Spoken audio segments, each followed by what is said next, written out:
So I believe I should start this. It's a great honor to be here to moderate this session, and also a huge responsibility given the amazing talks that we had this morning. I would like to open to questions from the public so that I collect somehow all your questions and trying to sum up together and start the conversation. So please introduce yourself and yeah. Thanks. Hi, I'm Mike Yates from Perspective magazine. We write about the architecture and design world, and congratulations to Barry for organising such a fascinating morning session. Congratulations to all of you for great presentations. I asked you this privately, Ricky, but I'll put you on the spot now. Angela presented a really exciting new world with vertiports, and you've also talked about the exciting developments at HKIA. Is there a future for vertiport within HKIA's vision? That's a very good question, because I actually talk about connectivity. When you fly to an airport, you need to connect it to other areas in the city. So really connectivity is the word. eVTOL is really a very efficient way of connecting people from the airport to town, for example. But then let's look back at helicopter. Helicopter used it to fulfilling that function. But why is helicopter not a public, not a favorite thing at the airport? Is because it is competing airspace with aircraft.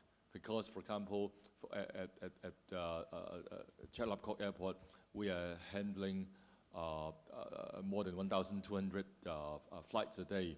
And actually, because of the tight the airspace, perhaps some of the slots probably would be affected if we operate eVTOL there. So it's really a good subject to see if, at the end of the day, if there are improvements in how to manage coexistence of eVTOL and traditional aircraft, then that will be the way or the time when we can welcome eVTOL at our airport. If I have answered your question.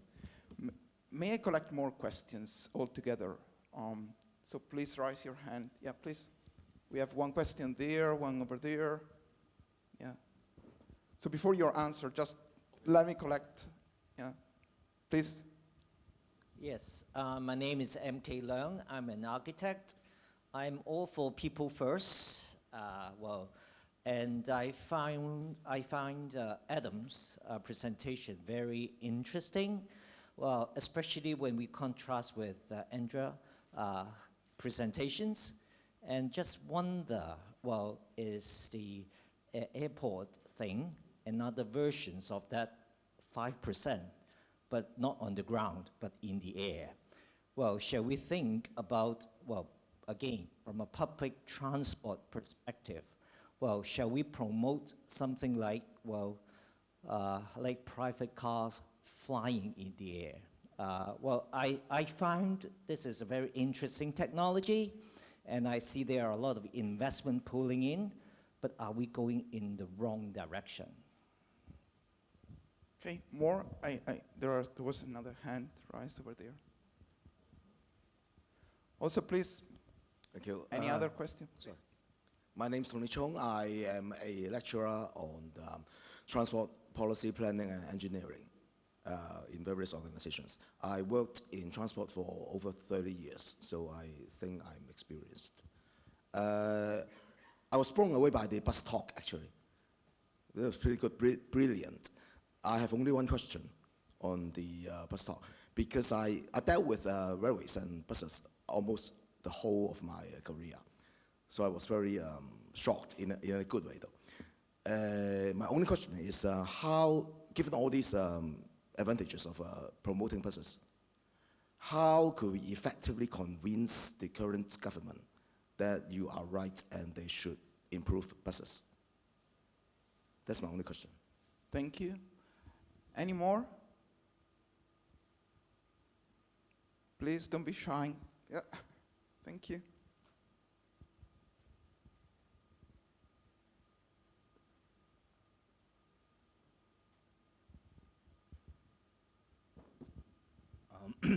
Regarding the HKIUD artificial island, Currently, I understand that government is proposing an underground commuter rail. Personally, I think the BRT concept is better for the island and move all the individual vehicles below ground. Do you think this is a better solution than what they're proposing, still having normal traffics on the island and then giving a priority to the vehicle rather than human? Can BRT and human occupation for the islands better planning for this new artificial island? And just want to know the panel's ideas on this. Thank you. Please, Alain. Good morning. Thank you for your presentation. In fact, I'm going to raise an issue. There's nobody representing freight in a kind of like a city which a lot of things has been to move goods and so on. And I just wonder how all of you present can think about freight in relationship to making Hong Kong a livable city. One more over there, very end.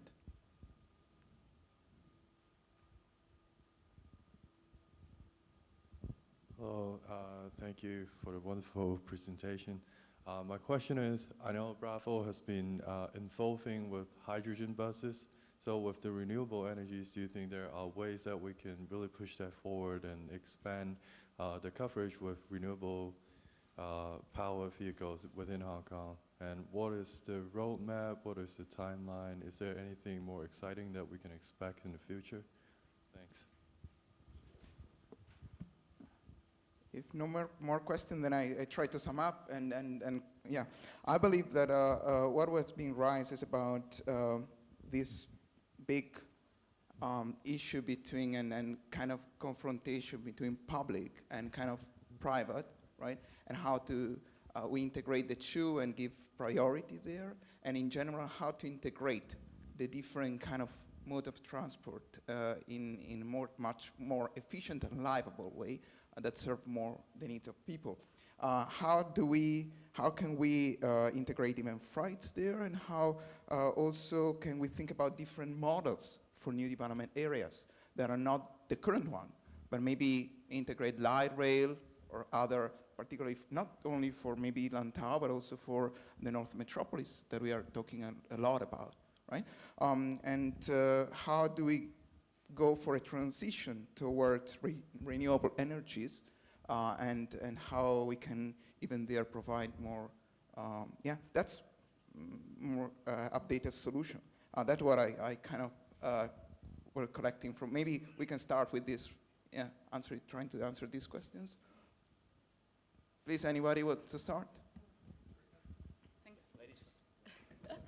So I think there was an interesting question from the gentleman over there. It was almost about is there a challenge when we look at a very affordable bus service versus a probably quite expensive eVTOL service. And I think so the kind of air taxi market of the future is not was never intended to replace an existing service. It financially, commercially, it can never compete, but it is a complementary service that when we look at intermodal connectivity, it is supposed to give people another choice. It is fully electric, which comes with lots of advantages. It's also very time efficient. So I think I wouldn't really compare them because they cannot really be compared commercially, and I think also what they bring. I think with regards to Ricky Leung's question, or your question to Ricky Leung, about how do we start to integrate it. So there's a big debate, should vertiports, so the infrastructure for air taxis, be integrated from an airport perspective, airside or landside? When we look at airside, it comes with a lot of challenges. Does it impact your flight schedule? How can it be accommodated? So the trials that we are testing with different airports in the US, they will place them initially landside. So very closely connected, almost at the border to airside, that from an airspace management, it has less of a negative impact on existing flight schedules.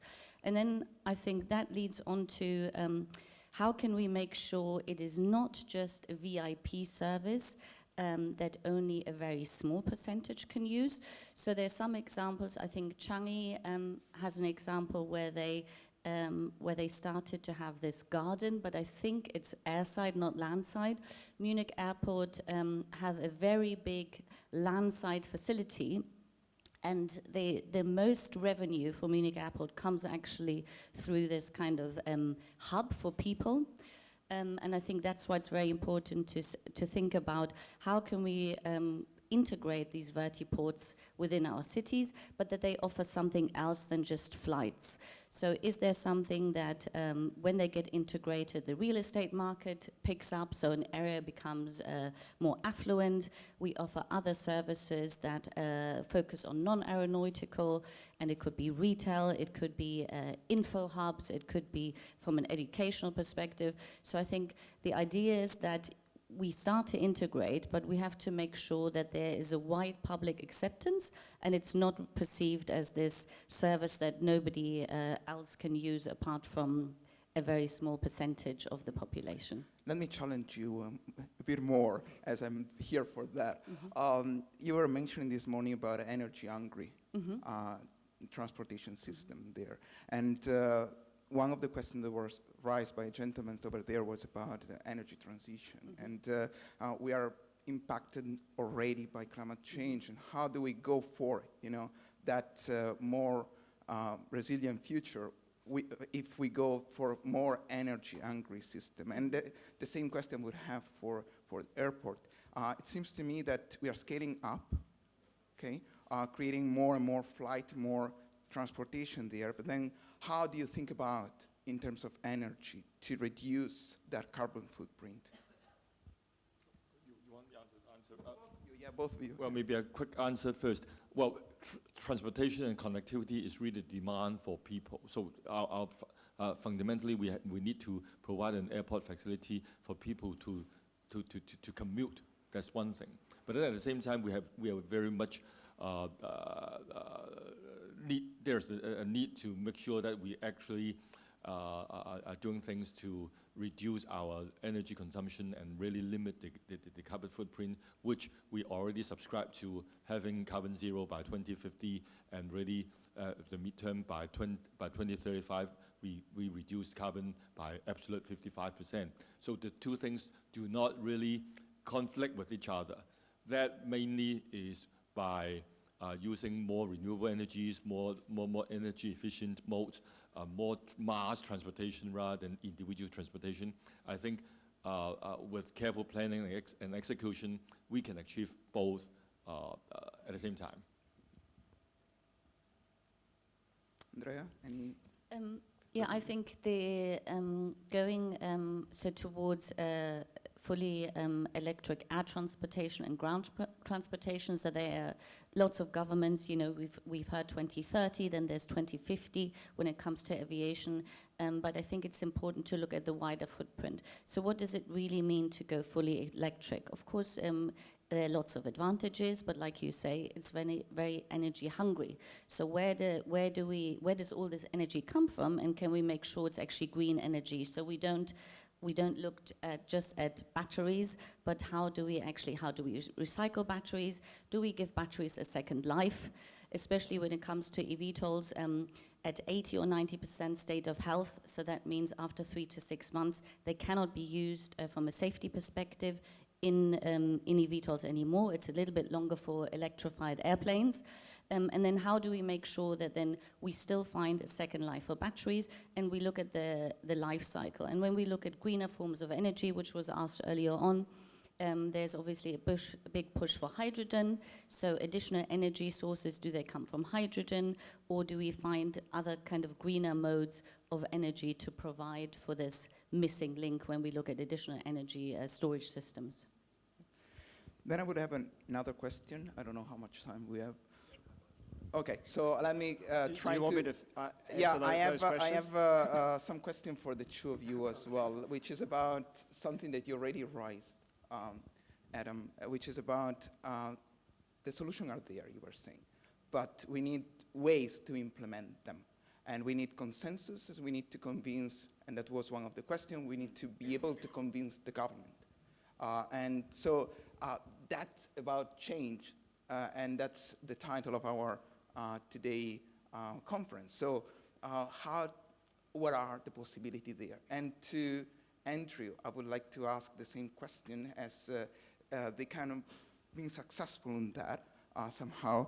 Andrew was talking about producing the landscape. MTR was producing the city in which we were living in, but he has been also talking a lot about heritage, about Ronald Paoletti and all this impact on the local culture, because MTR, the space that we live in every day in the MTR, is part of our daily life, is part of what makes us a community to a certain extent. It's part of our collective image. Okay? And I believe that your work is a bit like an art curator there.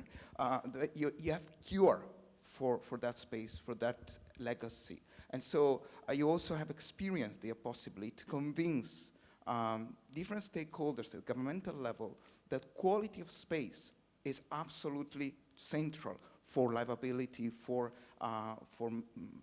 people in our cities. So how can we, just move the debate on quality rather than just on quantity, numbers, and efficiency, optimization, and so on and so forth?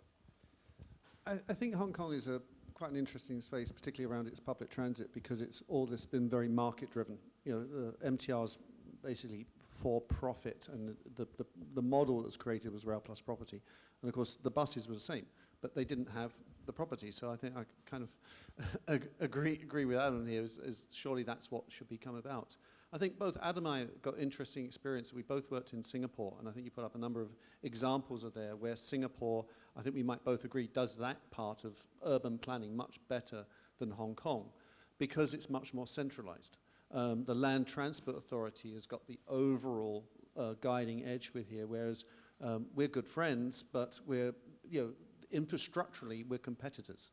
And that's where I think we need to start working together, because we both believe in the same thing. A better mobility makes a better Hong Kong. And that cuts across, and that is a good business for us both as well, because people will take the train and the bus because it's the best and easiest way of getting around. And the experience of that, I think, is the meat you're talking about in terms of culture. And that's where I'll pass over to Adam. It's like the experience of riding on a bus, and how do you make that a uniquely Hong Kong experience as opposed to a Singapore experience or another city? That's a big challenge for you guys. And I think you do it a little bit with the infrastructure of a bus stop. But certainly I think there's an experience of riding on the Hong Kong MTR that is different to riding on the Singapore MRT. I'm not sure I get that right. So over to you. I feel like with all those questions, I need another presentation. But to answer the question up the back of it, is there anyone from government here? Too afraid to put your hand up? No, look, I'd love to know the answer to that as well. And interesting, when I met Barry talking about this conference, I said, Barry, if I was the government and could give you whatever you wanted in the Design Institute, what would it be? And he basically said the three things I said in my presentation. And I said, oh, that's interesting, because that's what I want as well. And actually, I think we need to come together across industries, urban design, transport, and different operators. And we need to kind of come up with a combined vision and logic behind that. And then work together. It's very compelling. Where you saw some of those statistics. They're quite incredible. And I would tie that into the other question from the gentleman on the other corner about new energy. I mean, we're really taking the lead, I think, in many ways in this new technology on buses.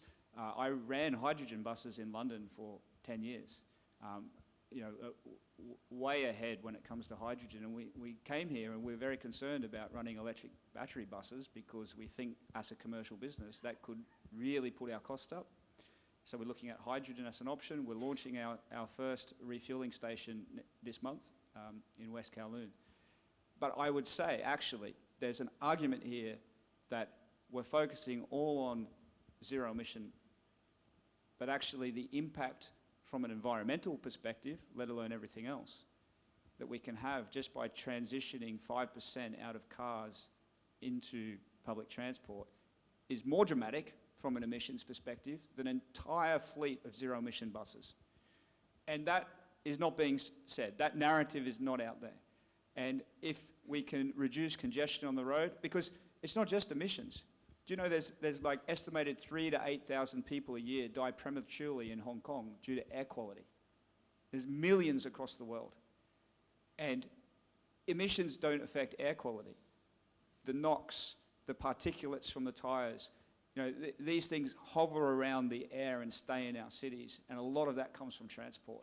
So actually, from a government perspective, I think we need to get the narrative out there that what we need to do above ground on the streets, we need to do urgently, because it's actually more impactful than making all of our fleet zero emission.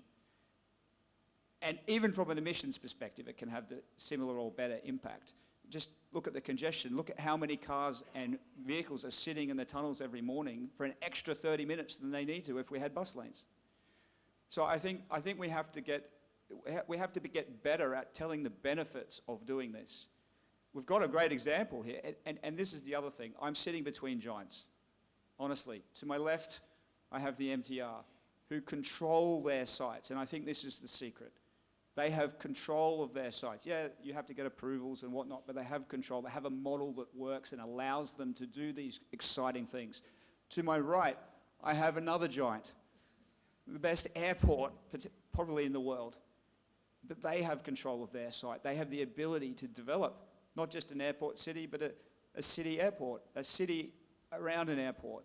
And they're doing a fantastic job. And they've got mobility as the key of that, right? But they're able to do that. Whereas I'm kind of like the poor cousin back here who is looking at my brothers saying, I wish I could be as good as them, but I don't have the control mechanism to do that. I would love, and I think I can deliver, you know, just talk public transport interchanges. I think we can totally transform that experience, but I need the control to do that. I need the mechanism to do that, which leads into the third question down the front. We have the absolute top model in the world, I think, when it comes to rail property. What they do is fantastic. Then we've got a great bus system, but we're just sharing the road space with everyone else. And there's nothing in between at the moment. And when we talk about BRT, actually, I know there are projects coming up with the MTR that feasibility would be fair to say, I think, is a challenge. And so what's the solution often by the government is to give more property. And actually, those projects are coming into where I've got profitable bus routes. And in fact, there were 3 projects in the last 10 years. I lost 20% of my ridership and revenue because of that. And some of those projects were probably, you know, justified, and others maybe not as much. But there are more projects coming where there's almost not enough property to give to make them stack up. And there's an in-between here where BRT can be built at a fraction of the cost of rail. But we've got to go back to thinking that we've got to work together and not against each other. Because I think there could be BRT projects that deliver rail projects, and perhaps in 30 years they become rail, but there's an in-between with BRT that gives a great solution to Hong Kong. And in fact, we can do a lot faster and a lot broader if we focus on that as well. And there, to be fair, give credit where credit is due. There is some discussion about some BRT at the moment in East Kowloon, and it is becoming a topic debated, but more so in the new metropolis, whereas I think we need to be looking at it in an existing system we have now. Hopefully I've covered all the questions. Bravo. I think in sake of time, we can close here because we are just in between you and your lunch. So to close here, it's been an amazing morning.